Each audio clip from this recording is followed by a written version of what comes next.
السلام علیکم پیارے ساتھی، خوش آمدید۔ ایک اور درد بھری سچی کہانی کے ساتھ حاضر ہیں۔ سنیے اور شیئر بھی کیجیے، اور برائے مہربانی ہمارے چینل شہیدہ وائس کو آپ سبسکرائب ضرور کریں۔ بیل آئیکن کو دباتے ہی آل نوٹیفیکیشن پر کلک کر دیجیے گا اور ہمارے چینل سے جڑے رہیے گا۔ نوشی اور میں ایک ہی گاؤں میں پلے بڑے اور جوان ہوئے تھے۔ وہ ہمارے گاؤں کی سب سے خوبصورت، دلکش اور حسین لڑکی تھی۔ حسین اور خوبصورت تو اور بھی بہت سی لڑکیاں ہوتی ہیں، مگر وہ اس کے ساتھ ساتھ بہت شوخ و شریر اور بے باک بھی تھی۔ گاؤں کے لڑکوں کی اکثریت اس پر فدا تھی، اور سچ بات تو یہ ہے کہ ان لڑکوں میں میرا شمار بھی تھا۔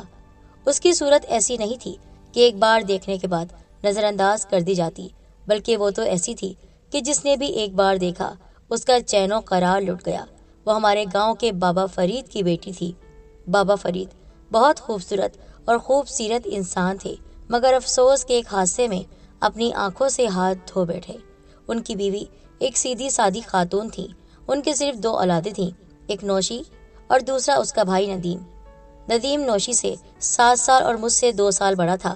گھر کی ساری ذمہ داری اسی کے کاندھوں پر تھی، اور وہ روزگار کے سلسلے میں شہر میں رہتا تھا۔ شاید یہی وجہ تھی کہ نوشی کو کسی قسم کی کوئی روک ٹوک نہیں تھی۔ گاؤں کے آدھا درجن سے زائد افراد سے اس کی دعا سلام تھی، اور 1 درجن سے زیادہ اس کے عاشقوں کی تعداد تھی۔ ہمارا گاؤں بہت چھوٹا سا تھا۔ گاؤں کیا تھا، 30-40 گھرانوں پر مشتمل ایک چھوٹی سی بستی تھی، جہاں سب لوگوں کی حیثیت برابر تھی۔ اس بستی میں کوئی جاگیردار یا چودھری ٹائپ شخصیت نہیں تھی، اس لیے یہاں کسی کو کوئی بڑی پریشانی بھی نہیں تھی، اور اس کی ایک وجہ یہ تھی، ہماری بستی کا پانی کڑوا تھا۔ ہم لوگ تو خیر عادی تھے، مگر جب ہماری بستی کا پانی کوئی اجنبی پی لیتا تو وہ 1 گھنٹے میں کم از کم 4 بار واش روم ضرور جاتا۔ ہماری بستی کا ماحول بہت اچھا تھا، گو کہ لڑکے لڑکیاں ایک دوسرے کو پسند ضرور کرتے تھے، چاہتے بھی تھے، مگر یہ پسند یہ چاہت ایک حد تک رہتی تھی۔ اس لیے نوشی صاحبہ کے معاشقے بھی یہیں تک تھے، آگے تک نہیں بڑھے تھے۔ کسی نے اظہار محبت کے لیے اسے کوئی پرفیوم کی بوتل دے دی، تو کسی نے رنگ گورا کرنے والی کریم۔ وہ الگ بات ہے کہ اس کا رنگ قدرتی طور پر ہی سفید تھا۔ کسی نے رومال دیا، تو کسی نے کوئی صابن، کسی نے لپسٹک، تو کسی نے شیمپو۔ غرض ان چیزوں کی اس وقت ہمارے ہاں بہت زیادہ اہمیت تھی۔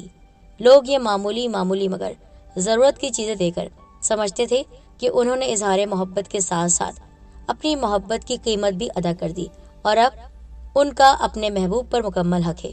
مگر نوشی کے معاملے میں یہ سب خیال خام ہی رہا، یعنی معمولی سی بات رہی۔ وہ بہت عجیب و غریب فطرت کی لڑکی تھی۔ اس نے کبھی اپنے کسی عاشق کا دل نہیں توڑا۔ جس نے جو کہا، جو تحفہ دیا، اس نے ہنستے ہوئے قبول کر لیا۔ یہ الگ بات ہے کہ ان کے استعمال کی نوبت کبھی نہیں آتی تھی۔ اب ان نام نہاد عاشقوں کی فہرست میں میرا نام بھی شامل تھا۔ میرا دل بھی کرتا کہ میں بھی نوشی کو اپنے پیار کے اظہار کے لیے کوئی خوشبو کی شیشی، کوئی رومال یا چھوٹا سا آئینہ دوں، مگر نہ جانے کیوں میں ہمیشہ سوچ کر ہی رہ جاتا۔ میرے اندر سے کوئی مجھے ہمیشہ روک دیتا کہ یہ ایک معیوب اور بہت ہی برا عمل ہے۔ اگر میرے دل میں حقیقی جذبوں کا وجود ہے تو اس کی خبر صرف نوشی کو ہو جائے گی، بلکہ اس پر ان کا اثر بھی ہوگا۔ اور یہی سوچ کر میں نے خود کو ہمیشہ اس قدم سے باز رکھا کہ اس کو کوئی تحفہ دوں۔ نوشی کے 7-8 عاشقوں میں سے ایک عاشق اسجد بھی تھا، جسے سب پیار سے سجو کہتے تھے۔ سجو ہماری بستی کا ایک عام سا شخص تھا۔ وہ ذات کا میراثی تھا، یعنی گانے وغیرہ گاتا تھا۔ اب آپ اس کی دیدہ دلیری دیکھیے کہ ایک دن اس نے نوشی سے کہہ دیا کہ میں تم سے محبت کرتا ہوں، تم مجھے بہت اچھی لگتی ہو نوشی، دوسروں کی طرح میں بھی تمہیں چاہتا ہوں۔ مجھے پتا ہے کہ میری اتنی اوقات نہیں، اور نہ ہی میں اس قابل ہوں کہ تم سے یہ بات کر سکوں، مگر اب دل پریشان ہو رہا تھا۔ تمہارے قابل نہیں ہوں، کہاں تم اتنی بڑی حسینہ، اور میں تمہارے آگے کچھ بھی نہیں، مگر پھر بھی یہ جرت میں نے کر لی ہے۔ میرے دل میں جو کچھ ہے وہ میں نے آج تمہیں کہہ دیا ہے۔ میں اپنے اس پیار کے بدلے کبھی بھی تم سے کچھ نہیں مانگوں گا۔ مجھے صرف ایک اجازت دے دو، میں ہمیشہ تمہیں یوں ہی پیار کرتا رہوں۔ نوشی اس کی بات سن کر مسکرائی، بلکہ کھلکھلا کر ہنس دی، اور پھر وہاں سے چلی گئی۔ اگلی بار وہ پل پر آئی تو عزرت نے اس سے پوچھا، اس دن جواب نہیں دیا تھا تم نے؟ کس چیز کا؟ میری بات کا۔ کون سی بات؟ کیا میں اسی طرح تمہیں ہمیشہ پیار کرتا رہوں گا۔ میں تمہیں اس طرح پیار کر سکتا ہوں۔ اس بار نوشی زور سے ہنس پڑی۔ تم پیار کرو یا نفرت مجھے فرق نہیں پڑتا، پر مجھے تو پڑتا ہے۔ میں جس دن تمہیں نہ سوچوں خود کو ادھورا سا محسوس کرتا ہوں۔ اچھا چلو ٹھیک ہے، جیسے تمہاری مرضی۔ تو کیا میں تمہیں چاہ سکتا ہوں ہمیشہ کے لیے؟ عزت کے لہجے میں ایک التجا سی تھی اور نوشی یہ محسوس کر کے ہنس پڑی۔ اچھا چلو ایسی بات ہے تو ٹھیک ہے۔ عزت کو کچھ مزید حوصلہ ہوا۔ میری ایک اور خواہش بھی ہے، اگر وہ مان لو تو۔ گھر سے باہر والے جتنے بھی تمہارے کام ہیں وہ سب میں کرنا چاہتا ہوں۔ میں تمہارے آس پاس، تمہارے گھر کے باہر ہر وقت رہنا چاہتا ہوں، تاکہ تمہیں کوئی کام بھی ہو تو تم مجھے فوراً آواز دے کر بلا لو۔ میں تمہارے ہونٹوں سے نکلی ہر بات پوری کرنا چاہتا ہوں، اور اس کے بدلے تم مجھ سے وہ محبت مانگو گے جو تم چاہتے ہو۔ نہیں، میں کبھی تم سے کچھ نہیں مانگوں گا، یہ میرا وعدہ ہے۔ میں صرف اپنے دلی سکون کے لیے تمہارا ہر کہا ماننا چاہتا ہوں۔ چلو ٹھیک ہے، پر ایک بات یاد رکھنا، اگر تم نے کبھی بھولے سے بھی ایسی ویسی کوئی بات کی تو میں تمہیں ذلیل کر کے وہاں سے دفع کر دوں گی۔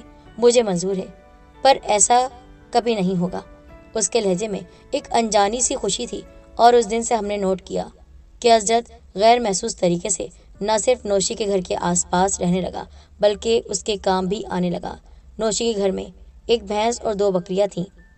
وہ نوشی جس نے کبھی کسی کو گھاس نہیں ڈالی تھی، جو اس کا عاشق تھا وہ عاشق بنتا رہے، لیکن یہ عجیب بات تھی کہ سجو اس کے آس پاس رہتا اور وہ اس کو منع بھی نہیں کرتی تھی۔ لڑکے جلنے لگے۔ عجیب بات ہے، کیا قسمت پائی ہے اس نے؟ جو ہی اسے پکارتی ہے وہ کسی جن کی طرح حاضر ہو جاتا ہے، یا پھر کسی عاشق نامراد کا کوئی تحفہ پہنچانا ہوتا تو وہ حاضر ہوتا۔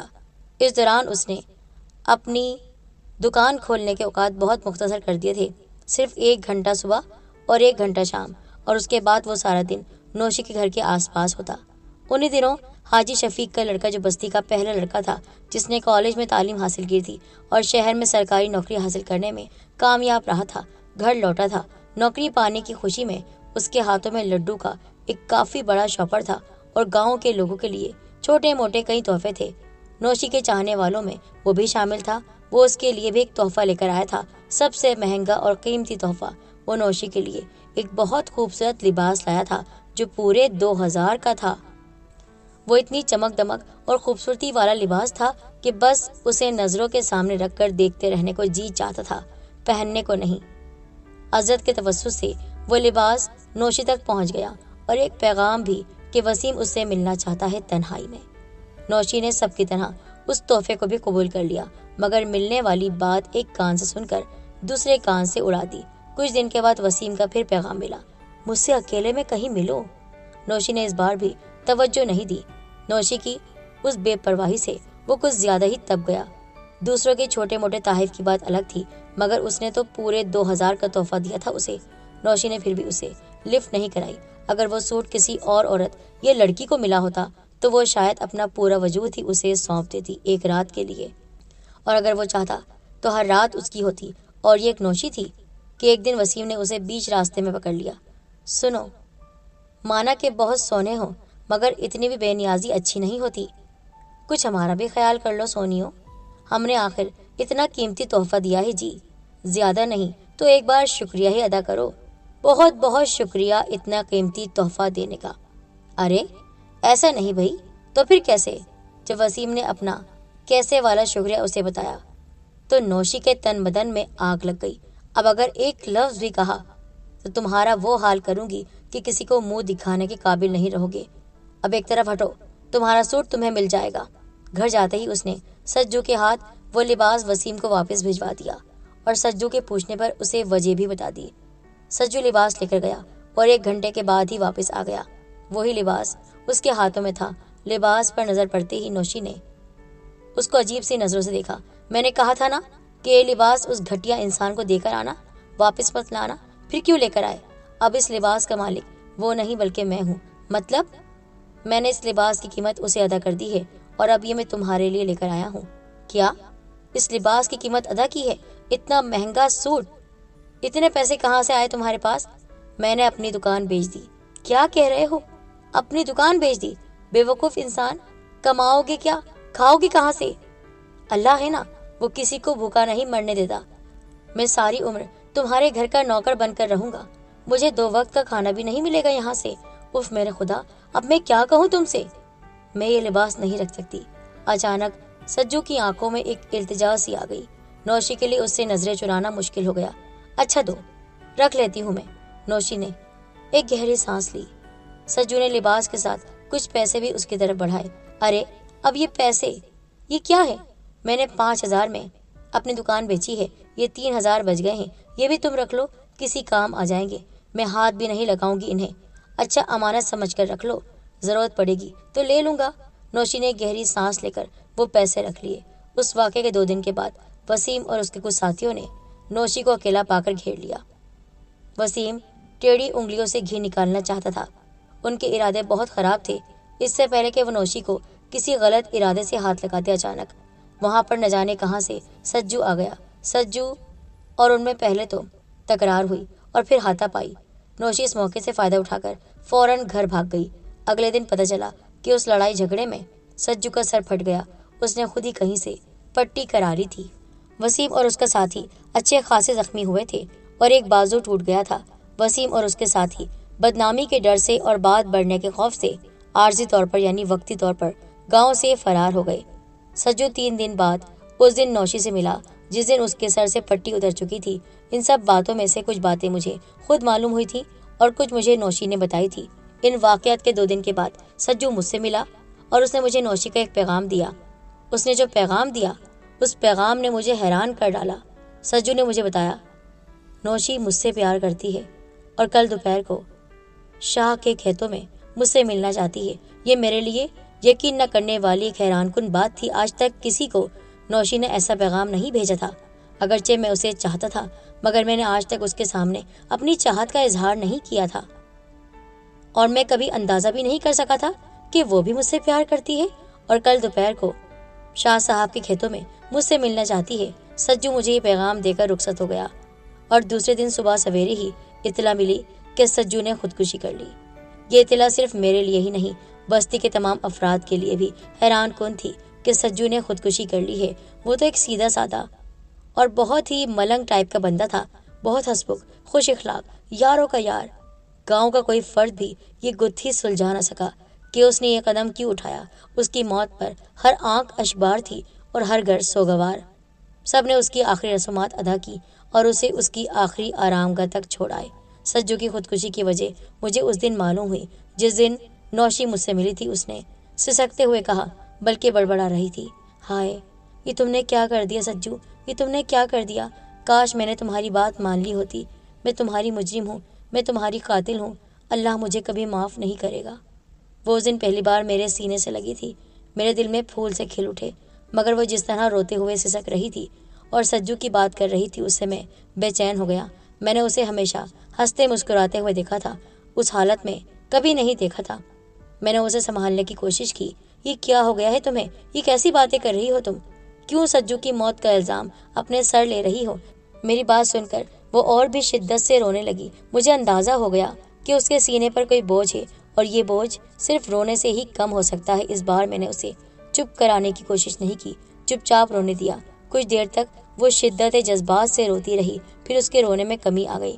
کچھ پل تک وہ سسکیاں بھرتی رہی اور پھر بالکل ہی خاموش ہو گئی۔ ہاں بتاؤ کیا بات ہے؟ کیوں سجو کی موت کا الزام خود کو دے رہی ہو؟ اس نے گہری سانس لی۔ اب کیا رہ گیا ہے کہنے کو؟ پھر بھی کچھ تو بتاؤ۔ اس نے مجھے عزت کی وہاں تک ہر بات بتا دی۔ جب عزت میرے پاس اس کا پیغام لے کر آیا تھا، وہ مزید کہنے لگی، تم سے ملنے کے بعد وہ سیدھا میرے پاس آیا۔ اس نے مجھ سے تمہارے بارے میں پوچھتے ہوئے سوال کیا، کیا تم سچ میں اس سے پیار کرتی ہو؟ اس کے علاوہ کیا کسی اور سے؟ نہیں۔ تھوڑا بہت؟ بالکل نہیں۔ اس نے گہری سانس لی تھی۔ اچھا میرے لیے تمہارے دل میں ایسا کوئی خیال نہیں؟ میں اس کی بات سن کر مسکرا دی۔ ایسی باتیں کبھی ممکن نہیں ہوتی، محبت ہے ہر کسی سے تھوڑی ہو سکتی ہے۔ اچانک وہ کچھ سنجیدہ ہو گیا۔ اچھا میری ایک بات مانو، صرف ایک بات۔ میں اس کے بعد تم سے، تمہارے گھر سے اور تمہاری زندگی سے ہمیشہ کے لیے دور چلا جاؤں گا۔ کیسی بات؟ میں چاہتا ہوں تم 1 گھنٹے کے لیے میرے گھر میں مہمان بن کر آؤ۔ میں تمہاری دعوت کرنا چاہتا ہوں اور اس کے بعد میں تمہارے سامنے بیٹھ کر تمہیں بہت دیر تک دیکھنا چاہتا ہوں۔ بس پھر میں تمہاری زندگی سے چلا جاؤں گا ہمیشہ کے لیے۔ میں اس کی بات سن کر مسکرائی، بلکہ ہنس پڑی۔ تمہاری دعوت قبول کر لوں، تمہارے گھر میں اکیلی آ جاؤں اور تم مجھے بہت دیر تک تکتے رہو؟ ہاں ہاں، شکل دیکھی ہے کبھی آئینے میں اپنی؟ بے وقوف انسان، اگر تمہیں مجنوں بننے کا شوق ہے تو بنتا رہے تو، مگر مجھے لیلا بننے کا کوئی شوق نہیں، اور تمہارے گھر میں آنے سے پہلے 10 بار سوچوں گی میں۔ کیا تمہیں مجھ پر اعتبار نہیں؟ کچھ ایسا ہی سمجھ لو۔ اچانک اس کی آنکھوں میں نمی اتر آئی۔ اللہ کی قسم، میں تمہیں کبھی ہاتھ نہیں لگاؤں گا۔ میں جانتا ہوں کہ میری اوقات کیا ہے، میں اپنی اوقات سے آگے نہیں بڑھوں گا۔ میں تمہیں صرف دور سے جی بھر کر دیکھنا چاہتا ہوں، بس یہی میری ایک بات مان لو۔ یہ ناممکن ہے، صرف ایک بار بس۔ اب بحث مت کرنا، جو بات ناممکن ہے وہ کبھی ممکن نہیں ہو سکتی۔ اب اگر تم نے اس موضوع پر ایک لفظ بھی کہا تو میں تم سے دوسروں کی طرح پیش آؤں گی، بھول جاؤں گی کہ تم کون ہو۔ اس نے گہری سانس لی تھی۔ پہلے میرا ارادہ تھا کہ میں ہمیشہ کے لیے یہ بستی چھوڑ جاؤں گا، مگر اب تو لگتا ہے یہ دنیا ہی چھوڑنی پڑے گی۔ کہ تم مرنے والے کی آخری خواہش بھی پوری نہیں کرو گی؟ کہ تم دنیا چھوڑ رہے ہو نہ چاہنے کے باوجود بھی؟ بہت کھل کر ہنسی تھی میں۔ ہاں ہاں، دنیا چھوڑنے جا رہے ہو؟ اچھا، میں بھی دیکھتی ہوں تمہاری بات میں کتنی سچائی ہے۔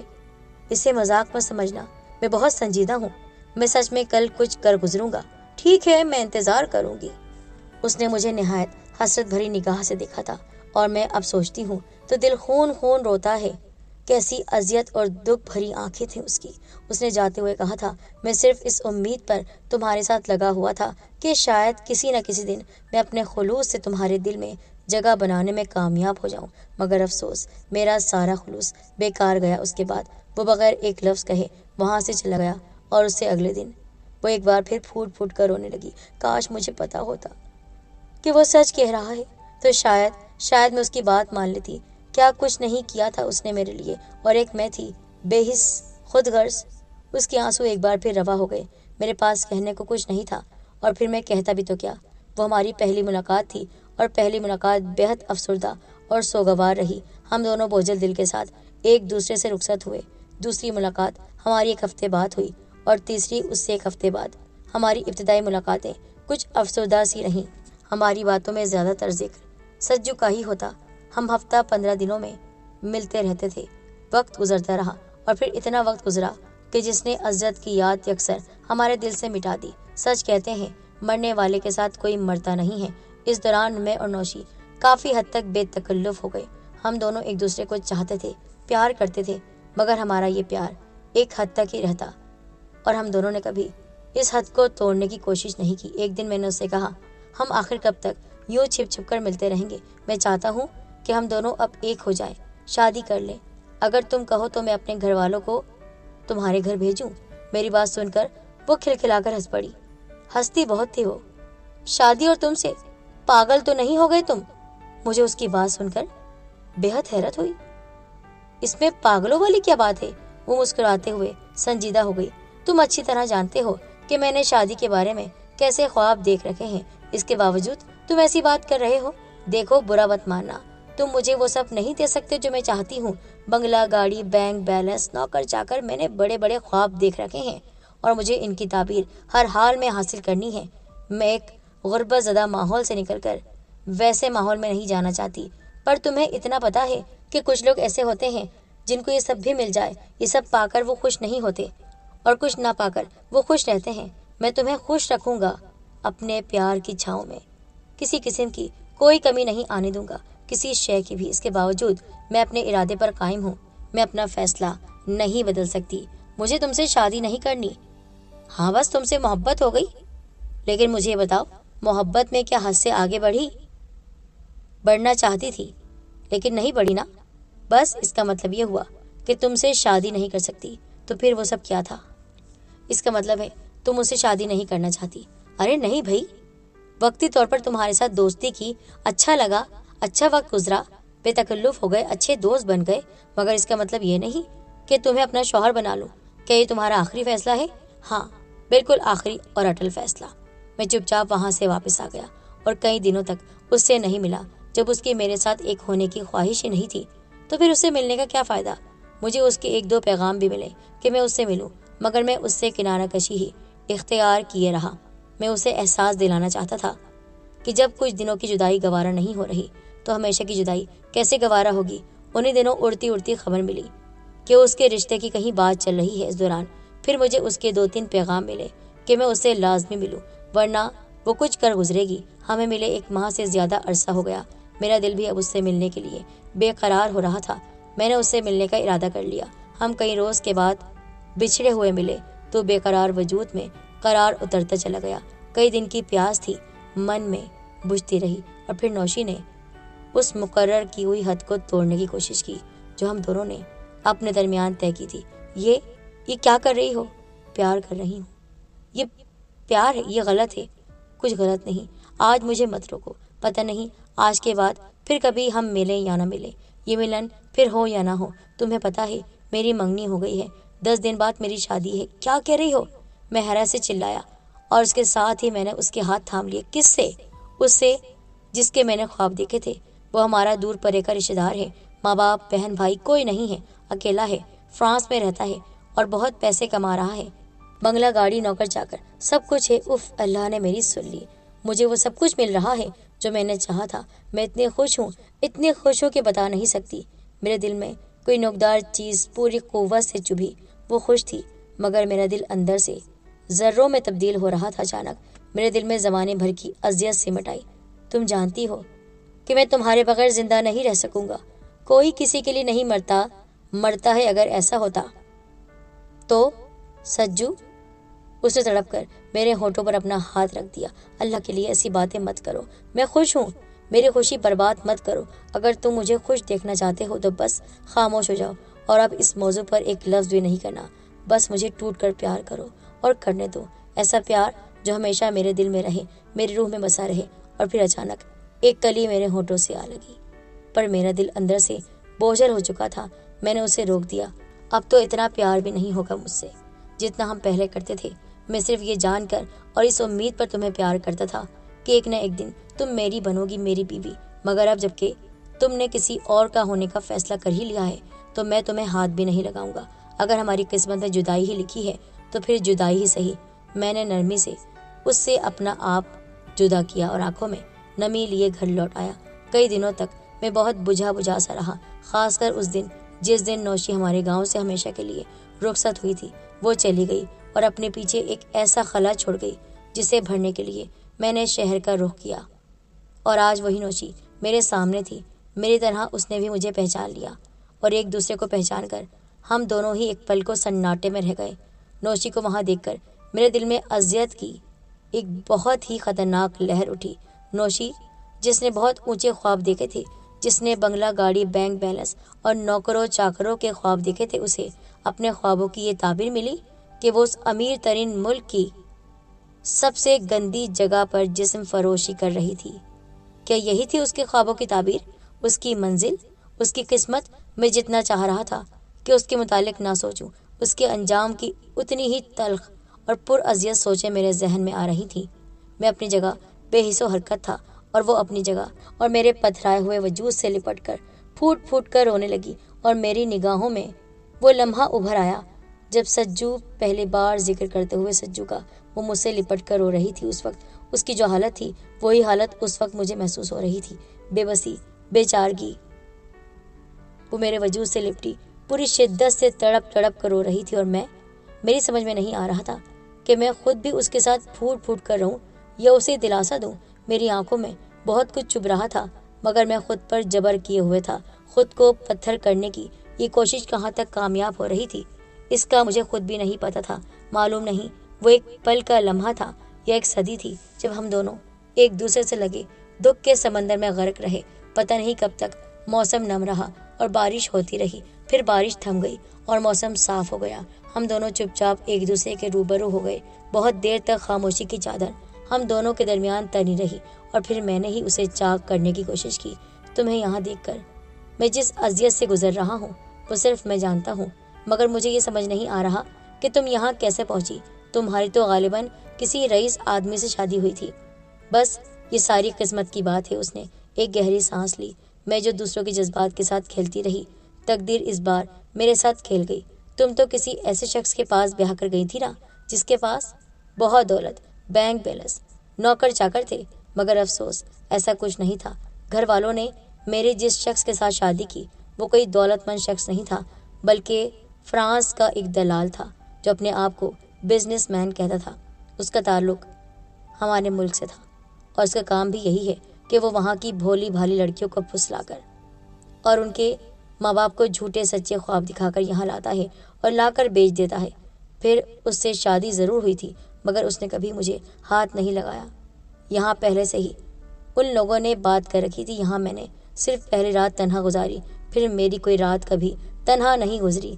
اس دن مجھے روم میں چند اجنبی آدمی دکھائی دیے۔ ان کے ہاتھ میں میرے اسی نام نہاد مجاز خدا میرے شوہر کا خط تھا، طلاق نامہ تھا۔ اس نے مجھے طلاق دے دی تھی اور مجھے سستے داموں میں فروخت کر دیا تھا۔ فرانس کے مشہور کلب کی میں بہت بڑی جسم فروشہ ہوں۔ میں وہ ہوں جو طوائف زادی کہلاتی ہے۔ اور تم یہاں پر کیسے؟ میں بس آ گیا تھا، تم نے مجھے چھوڑ دیا تھا تو میں اپنے بزنس کو سیٹ کر کے ادھر ادھر مختلف ملکوں میں گھوم رہا تھا۔ مجھے نہیں اندازہ تھا کہ یہاں تم سے ایسے ملاقات ہوگی۔ میں تو سمجھتا تھا کہ تم خوش ہوگی اور کسی پروقار پارٹی میں تم سے ملاقات ہوگی۔ مجھے اندازہ نہیں تھا اس جگہ اس شراب خانے میں موجود ہوگی۔ وہ مسکرائی، ایک تلخ مسکراہٹ اس کے لبوں پر پھیل گئی۔ مجھے معاف کر دو کامی، میں سب سے زیادہ تمہاری مجرم ہوں۔ اگر میں اس دن تمہاری بات مان لیتی تو شاید آج مجھے یہ دن نہ دیکھنے پڑتے۔ میں نے تمہارے خلوص کی قدر نہیں کی اور آج اچانک دروازے پر پھر سے دستک ہوئی۔ میرے پاس اسے کہنے کو کچھ دینے کو نہیں تھا۔ میں نے اس کی اشکوں بھری آنکھوں میں دیکھا۔ معلوم نہیں وہاں کیسی اذیتیں، دعائیں اور التجائیں سسک رہی تھی۔ کاش میں ان آنکھوں کے کسی کام آ سکتا۔ ان آنکھوں میں مزید دیکھنا میرے لیے ممکن نہ رہا۔ میں نے نرمی سے اس کی دونوں آنکھوں کو چوما اور خود اس کے بازوؤں سے آزاد ہو کر باہر نکل آیا۔ میں کچھ نہیں کر سکتا تھا، وہ بک چکی تھی۔ فرانس کے بازار میں